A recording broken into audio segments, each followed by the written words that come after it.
Hello friends, welcome back to the channel. तो जैसा कि आप लोगों को पता है कि CHO CCHN का जो एग्ज़ाम होने वाला है फॉर 5000 वैकेंसी, वो 4 तारीख को और 7 सितंबर को होने वाला है। तो आई होप कि आप सब लोग की प्रिपरेशन बहुत अच्छी चल रही होगी। तो आज हम आप सब के लिए जो प्रीवियस ईयर क्वेश्चंस आए थे, जो प्रीवियस ईयर में हमारे एग्ज़ाम हुए थे CHO के लिए, उसमें जो कैसे क्वेश्चंस आए थे, क्या क्वेश्चन का पैटर्न था, किस टाइप के क्वेश्चन थे, टफ़र साइड थे या सिंपल थे, तो उस तरह को हम जब तक प्रीवियस ईयर पेपर एनालिसिस नहीं करेंगे तो हमें नहीं समझ में आएगा। तो आज हम वही प्रीवियस ईयर के कुछ पेपर्स हैं हमारे पास जो हम लेके आए हैं आपके लिए, ताकि इससे आपको एक आइडिया मिल जाए कि आपको किस तरह से पढ़ाई करनी है, किस टाइप के क्वेश्चन आपको तैयार करने हैं। तो जैसा कि आपको पता है कि CHO के पेपर हमारा इस समय कंप्यूटर बेस्ड हो रहा है और सारे ही एग्ज़ाम में जो सब्जेक्ट्स की लिस्ट है वो बता दी गई है। सिलेबस जो बता दिया गया है वो ऑलरेडी हमारे चैनल पे अपलोड है।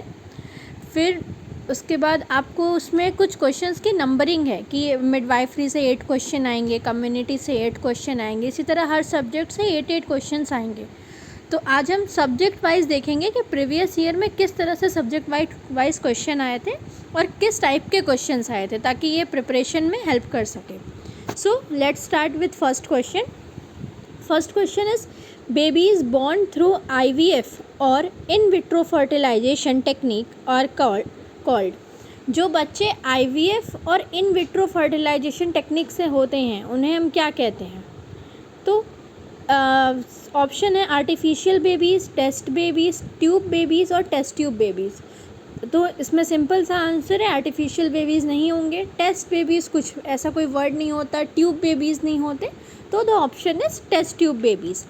Next, second question, the embryo continues to developed in which part of the female body. अब हमारा जो एम्ब्रियो होता है, जो एम्ब्रियो है, वो फीमेल बॉडी के किस पार्ट में कंटिन्यूसली ग्रो करता है? तो कहाँ पे ग्रो करेगा? ओविडक्ट में नहीं करता, ओवरी में नहीं करेगा, टेस्टीज में नहीं करेगा, कहाँ पे करेगा? यूट्रस में करेगा. Then next question is, which of the following is male reproductive, which of the following is a male reproductive system. तो सीधा सीधा क्वेश्चन पूछा है कि इसमें से मेल रिप्रोडक्टिव सिस्टम कौन सा है? तो वेजाइना, ओवरी, टेस्टीज और यूट्रस. तो टेस्टीज बहुत ही सिंपल क्वेश्चन है. टेस्टीज क्या है? वो मेल रिप्रोडक्टिव सिस्टम का ऑर्गन है. नेक्स्ट क्वेश्चन हम देखेंगे, a nurse midwife has to develop dash based knowledge and practice of midwifery and take part in research activities. Option है scientific evidence, political evidence, social evidence, economical evidence. Question क्या पूछ रहा है, जो nurse midwife होती है उसे किस तरह की एविडेंसेस को, किस तरह की चीज़ों को कलेक्ट करना है अपनी नॉलेज और प्रैक्टिस को, जो मिडवाइफरी की नॉलेज और प्रैक्टिस है उसको इन्हेंस करने के लिए और रिसर्च एक्टिविटीज़ में पार्ट लेने के लिए. तो कुछ क्वेश्चन होंगे जो कंफ्यूजिंग होंगे, ऑप्शन भी थोड़े कंफ्यूजिंग होंगे, तो सीधा अगर हम ऑप्शन को ध्यान से देखें तो हमें आंसर अपने आप पता चल जाएगा. इकोनॉमिकल एविडेंस ज़्यादातर हमारे नर्सिंग डिपार्टमेंट से मैटर नहीं करता है. सोशल एविडेंस करते हैं, but in case if a nurse has to practice in midwife, then the social evidence is not mandatory. Then the second option is political evidence. तो हम यहाँ पॉलिटी नहीं पढ़ रहे हैं, we are studying midwifery and obstetrics. तो हम यहाँ पे क्या है, साइंटिफिक एविडेंस, मतलब कि जो बीमारी है या जो भी केसेस हैं, साइंस उसके बारे में क्या कहती है, तो हम इस तरह के एविडेंसेस को कलेक्ट करेंगे, साइंटिफिक एविडेंस को कलेक्ट करेंगे. Okay. Then the next question is, first menstrual flow begins at puberty and is termed. जो पहला menstrual flow होता है प्यूबर्टी के टाइम पे, उसको हम क्या कहते हैं? जो पहला होता है उसे हम क्या कहते हैं? That is normal menarche. और जो लास्ट होता है वो क्या होता है? Menopause. Cessation of menstrual period is menopause, starting of menstrual period is menarche.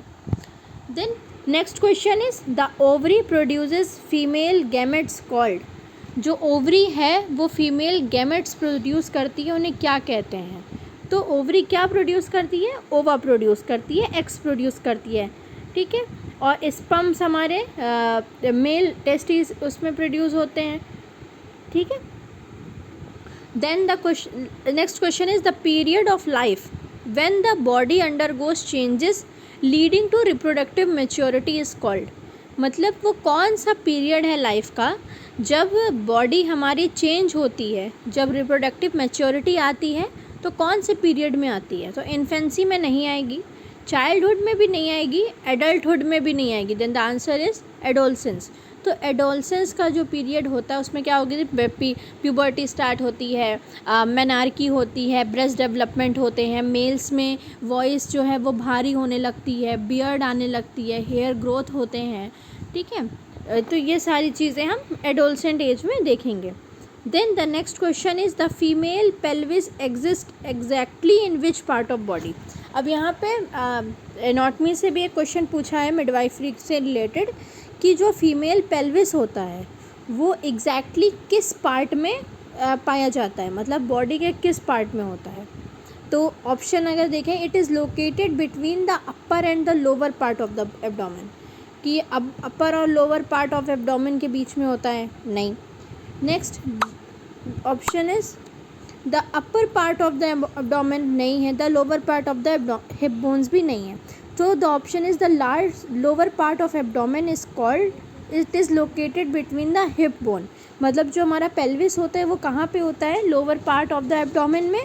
और किसके बीच में होता है? हिप बोन के बीच में होता है, ठीक। तो जैसे कि मैंने आपको बताया कि लास्ट ईयर की तरह इस साल का भी पैटर्न है कि 8 क्वेश्चंस ही आते हैं। तो ये मैंने कोशिश की है कि जितने भी प्रीवियस ईयर क्वेश्चन पेपर हुए थे उसमें के जितने भी मिडवाइफरी के सेक्शन के क्वेश्चन हैं वो मैं सब आपको एक वीडियो में दूँ। तो अभी आप लोगों ने 8 क्वेश्चंस देखा। Then next question is what kind of counselling is done by a person or counsellor who may be approachable and understanding but may not be professionally qualified। ये भी मिडवाइफरी के ही सेक्शन में क्वेश्चन दिया हुआ है। तो question पहले हम समझेंगे क्वेश्चन पूछ क्या रहा है। क्वेश्चन पूछ रहा है कि वो किस टाइप की काउंसलिंग होती है जो कि किसी पर्सन या काउंसलर के द्वारा की जाती है, जिस who may be approachable and understanding. वो अप्रोच मतलब कि अगर हम वो जो व्यक्ति है वो समझदार है, वो चीज़ों को समझ सकता है, लेकिन प्रोफेशनली क्वालिफाइड नहीं है, ठीक है। अगर as a community health officer जब हम आगे जाके पोस्ट होंगे किसी भी हेल्थ एंड वेलनेस सेंटर पे, तो हमारा एक मेन फंक्शन होता है काउंसलिंग।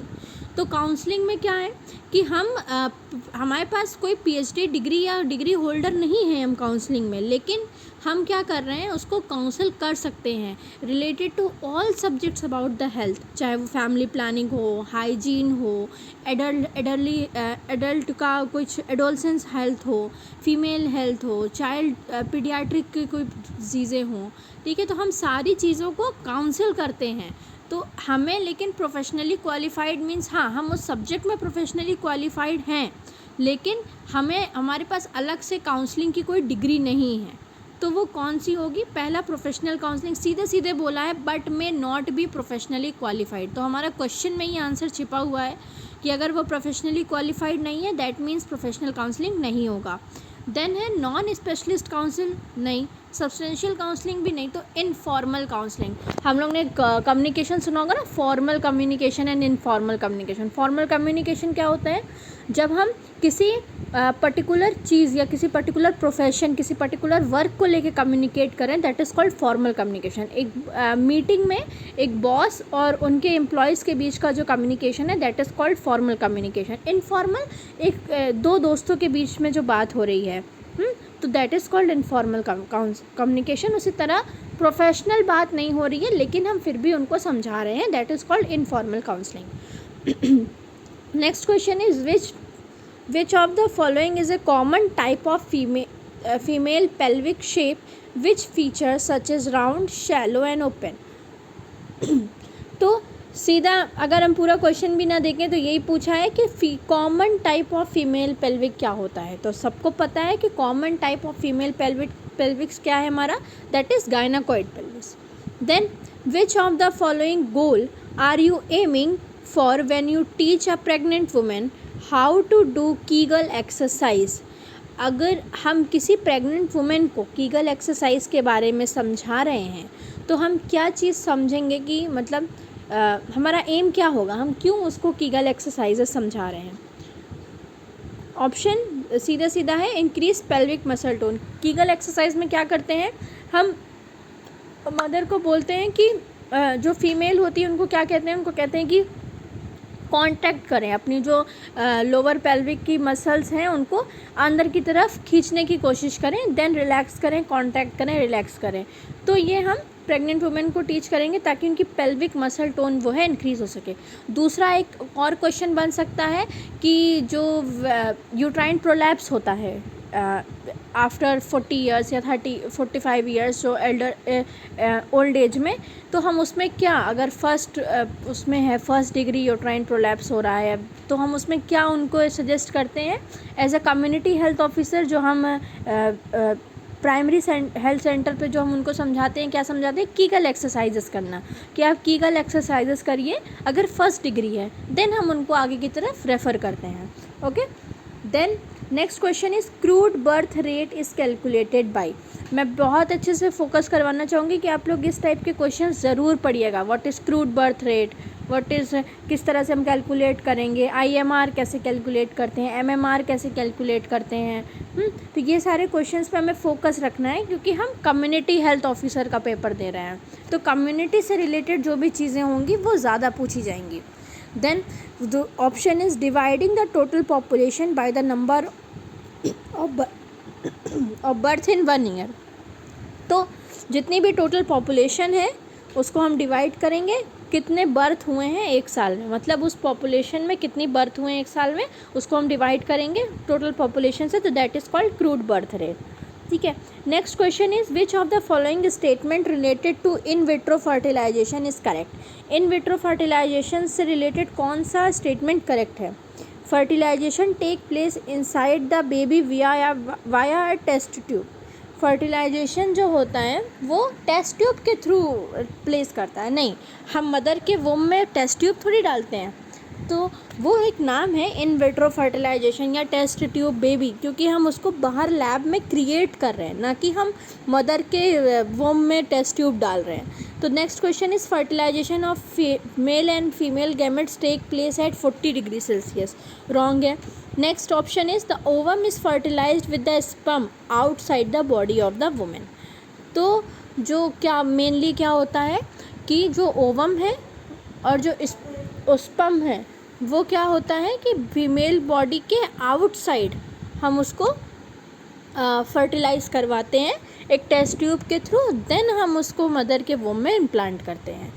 ठीक है, next question is which assessment would indicate that a women is in true labour. तो कौन सा असेसमेंट हमें इंडिकेट करेगा कि मदर जो है वो ट्रू लेबर में है। Then first option is contractions last 30 seconds every 5 to 10 minutes. Contraction आ रहे हैं 30 सेकेंड्स के लिए हर 5 से 10 मिनट में। दूसरा है membrane are ruptured and fluid is clear. Membrane rupture हो गई है, फ्लूइड क्लियर है। देन है progressive cervical dilatation and 90% effaced, मतलब जो सर्वाइकल डायलेटेशन हो रहा है वो इंक्रीज़ हो रहा है।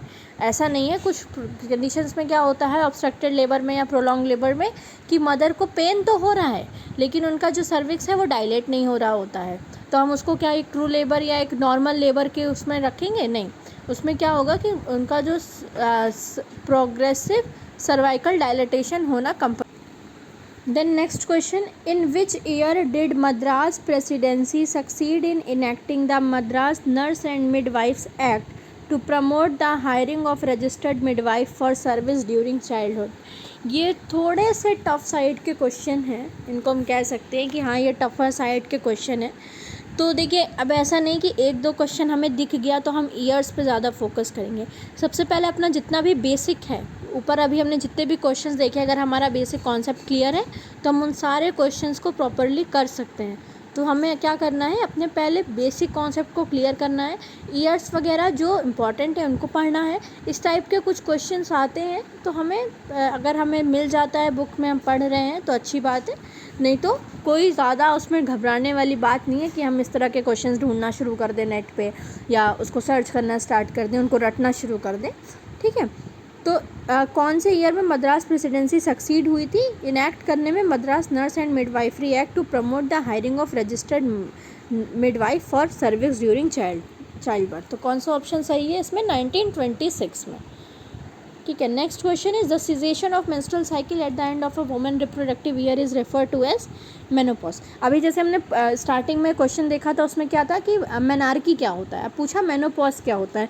तो सारे पेपर्स कुछ ना कुछ इधर उधर मिलते जुलते ही क्वेश्चंस रहते हैं। फिर इधर हमने पहले IVF का एक क्वेश्चन पढ़ा था, फिर IVF का एक क्वेश्चन हमें मिला। तो इस तरह से क्वेश्चंस हमें थोड़े बहुत रिलेट करते हुए मिलेंगे। ठीक है, देन मिडवाइफ और ऑब्स्टेटिक के लिए अभी हमने आपको 16 क्वेश्चंस टोटल बताए हैं। तब तक आप इनको प्रैक्टिस करिए। फिर अभी आपको इसी तरह से बाकी जितने भी सब्जेक्ट्स के क्वेश्चंस आएंगे, वो सारे सब्जेक्ट्स के क्वेश्चन हम आपको अपलोड करते रहेंगे। So stay tuned with the channel. और अगर वीडियो पसंद आए तो प्लीज़ लाइक और सब्सक्राइब करके जाइएगा और शेयर ज़रूर करिएगा। Thank you.